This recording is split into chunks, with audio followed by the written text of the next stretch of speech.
그분의 존재만으로도 이 아들, 딸이 엄청난 압박을 받거든요. 자기가 자기 주장을 조금 약하게만 해도 상대방의 압박을 느끼는데, 내가 원하는 대로 네가 인생을 살지 않으면 너는 인생을 성공하지 못한다고 계속 불안을 키워주는 분들이 있어요.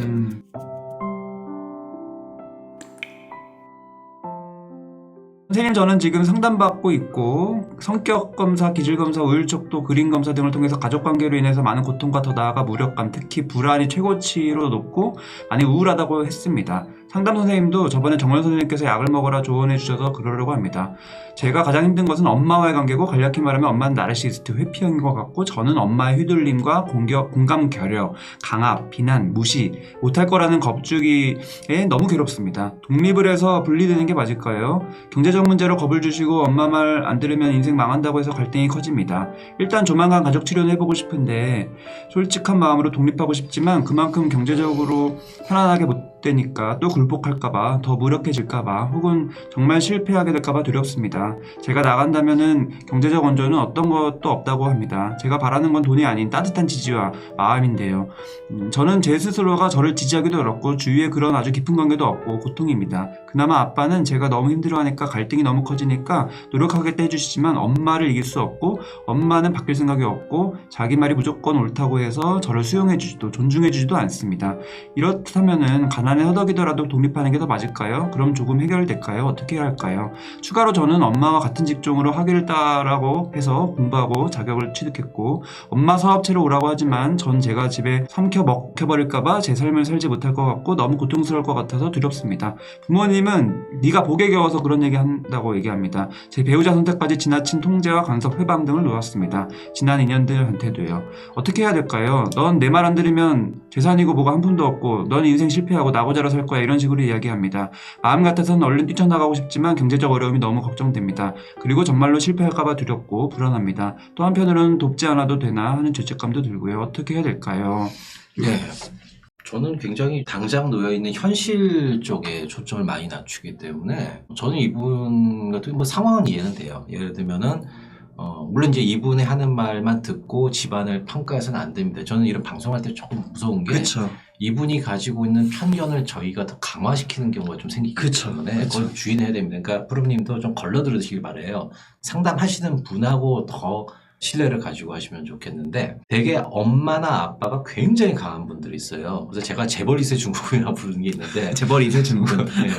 그래서 엄마 아빠가 뭔가 성공을 하거나 굉장히 강력한 파워를 가지고 계시면 그분의 존재만으로도 이 아들, 딸이 엄청난 압박을 받거든요. 자기가 자기 주장을 조금 약하게만 해도 상대방의 압박을 느끼는데, 내가 원하는 대로 네가 인생을 살지 않으면 너는 인생을 성공하지 못한다고 계속 불안을 키워주는 분들이 있어요.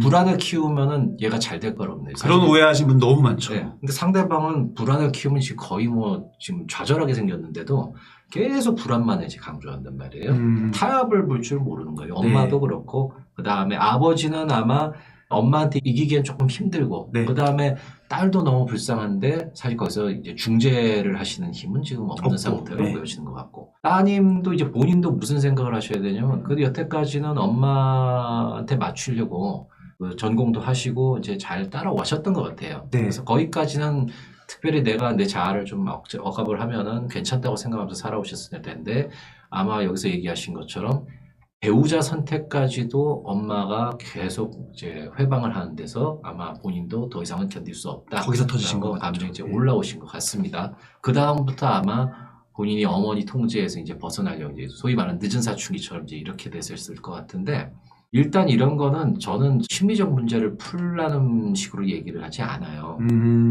엄마를 어떻게 싸워서 이길 것이냐라는 약간 전투 모드 쪽으로 전략 짜는 걸 더 많이 합니다. 우리가 원래 다른 사람을 설득할 때 하는 방법들이 몇 개가 있어요. 제가 방송에 나가서도 얘기한 적이 있는데, 상대방한테 동의하는 척을 해야 됩니다. 상대방한테 정면으로 맞서면 상대방이 강한 사람일 때 절대 못 이겨요. 더 세지죠. 더 세지죠. 그래서 상대방 말은 맞는데 라고 해줘야 되고요. 그런 다음에 상대방 말의 단점을 지적을 하는 게 아니라 상대방보다 더 우월한 거 있잖아요. 더 우월한 걸 얘기를 조금씩 끄집어내야 돼요. 예를 들면 엄마가 오은영 선생님을 좋아한다. 그러면은 엄마 말 다 맞는데 오은영 그쪽에서. 선생님이 애한테 그렇게 하지 말라는데. 뭐 아니면 정우현 선생님 좋아하시는데 정우현 선생님은 또 저번에 그런 얘기 하시던데 그냥 툭툭 던지는 거예요. 강한 사람하고 싸울 때 내가 직접적으로 주먹 싸움을 하겠다고 그러면 당연히 지죠. 근데 이건 뭐냐면 그냥 지나가다 툭 한번 치고 잽 한번 날리고. 잽 한번 날리고 뭐라 그러면 미안해요. 그런 다음에 죄송해요. 제가 쳤나 봐요. 죄송합니다. 계속 이러면서 상대방을 허물어뜨리는 그런 전략으로 가야 돼요. 그러네요. 그래서 시간이 이게 6개월이면 짧은 거고 길게 잡아야 되는 거죠. 길게 잡아 1년인데 이런 분들 같은 경우는 사실은 자기 자아가 이제서 이제 형성되기 시작하는 단계이기 때문에 자아 강도 되게 약하거든요. 그래서 사실은 의사나 상담가가 계속 할 수 있습니다. 조금 네. 저한테 해보세요. 일단 의사한테도 자기 연습. 주장을 네. 자연스럽게 한번 해보세요. 네. 이런 훈련하는 것만 시간이 많이 걸립니다. 어머니가 예를 들면은 굉장히 폭력적인 학대를 한다던가 언어적인 학대를 계속 한다고 그러면은 약간 강제로 이 독립을 하는 네. 경우도 저희가 생각을 하겠지만 네. 눈치를 좀 보아하면서 맞춰주는 척 하면 엄마가 그 정도는 아니다라고 얘기를 한다면은 저는 이제 집에 같이 살면서 엄마 분위기를 맞춰주면서 엄마가 가장 나한테 원하는 게 뭔지를 당신 좀 생각해보자고 그래요. 그럼 이제 우리는 엄마나 아빠가 저렇게 강하시면은 무슨 괴물 같은 존재로 아들, 딸이 생각할 때가 있어요. 아니, 아빠, 엄마 저 사랑해요. 라고 근데 아니에요. 그려낸 걸 보면은 완전 괴물 같은 사람처럼 네, 되거든요. 근데 그렇지 않다고 생각해야 돼요. 아버지, 어머니도 당연히 할아버지, 할머니 아에서 성장을 하면서 자기 마음의 콤플렉스가 형성이 되고 그것들이 자기 마음의 벽을 치고 그 다음에 자기 인생 성공한 길을 신념의 어떤 기둥처럼 여기고 살아온 사람이거든요. 그래서 아버지, 어머니의 삶에 대해서 상담할 때 같이 듣습니다. 어떻게 살았어요? 할아버지, 할머니 어떤 사람이에요? 그러면 그런 얘기를 들은 다음에 엄마한테 엄마가 아파하는 상처인 것 같은 얘기를 당신이 공격 들어갈 수 있다. 물론 이건 더 이상 공격이 아니에요. 엄마를 위로하는 거에 가깝지. 공감. 엄마한테 공감을 해주고 엄마 얘기를 한번 좀 들어보려고 그러고 엄마는 나한테 시키는 것보다도 엄마는 근데 왜 나한테 이걸 하라는 거야? 엄마는 왜 그러는 거야? 이렇게 대화를 한번 받아보라는 거예요.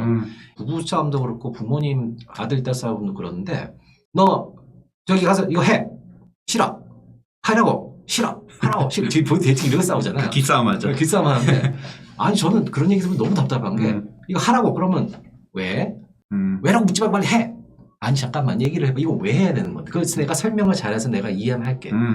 열린 마음. 이걸 왜 안 하는 거야? 당연히 엄마한테 당신은 왜라고 물어봤어야 된다. 그리고 엄마가 당신한테 하는데 싫어! 했으면 엄마도 당연히 어떻게 되냐면 야 너는 이게 왜 싫은데? 야 이 별것도 아닌 걸 가지고 야 빵 하나 먹고 가라는 게 이게 왜 싫어? 그 이유를 궁금해해야 되는데. 그렇죠. 그러면서 얘기를 이끌어내고 서로 간의 대화가 잘 되기 시작하면은 극단적으로 코너에 몰린 집도 어느 정도는 한 반년 정도에 그럼 얘기가 풀려가는 분들이 있어요. 물론 저는 그런 분도 있어요라고 얘기하는 이유가 되게 이제 이런 경우 지금 이렇게 말씀하신 뉘앙스만 들으면 저는 저하고 한 1, 2년 정도 상담하면서 변화를 했구나. 네, 감이 오시죠. 감은 솔직히 그렇게 오는데 빠른 분들은 몇 개월만 해도 조금씩 답을 찾아가는 분들이 있습니다. 제가 방금 말한 그런 대화 테크닉을 제가 열심히 했던 부부가 있는데 5년 봤는데 작년에 제가 들은 얘기가 나는 여태까지 부부 사이에 대화를 어떻게 하는지를 전혀 몰랐던 것 같다. 그런데 선생님하고 얘기를 하다 보니까 이런 식으로 질문하고 듣고 질문하고 듣고를 반복해야 된다는 걸 갖다가 한 3, 4년 만에 내가 생각하게 된 것 같다. 그래서 뭐 감사합니다 얘기해서 저도 감사합니다 했던 기억이 있어요. 기본적인 기법은 그런 거니까 본인도 한번 맞춰서 해봐야겠구나 생각하시면 좋을 것 같아요. 지금은 감정에 조금 압도돼 있는 느낌이 있습니다. 그렇죠. 네. 제가 보통 이제 유튜브 운영하는 거나 여기서 해드리는 말씀하고는 전혀 결이 다르기 때문에 너무 좋아요. 왜냐하면 사실 이런 얘기를 듣고 싶어 하시는 분들이 많고 실질적으로 우선은 당장 내가 적용할 수 있는 바로 오늘부터 시작해 볼 수 있는 그런 의욕이 생기는 거니까 잠깐 내려가서 좋아요 한 번만 눌러주시면 저한테 도움이 많이 되고요. 다른 분들도 많이 시청을 할 수가 있는 기회가 됩니다.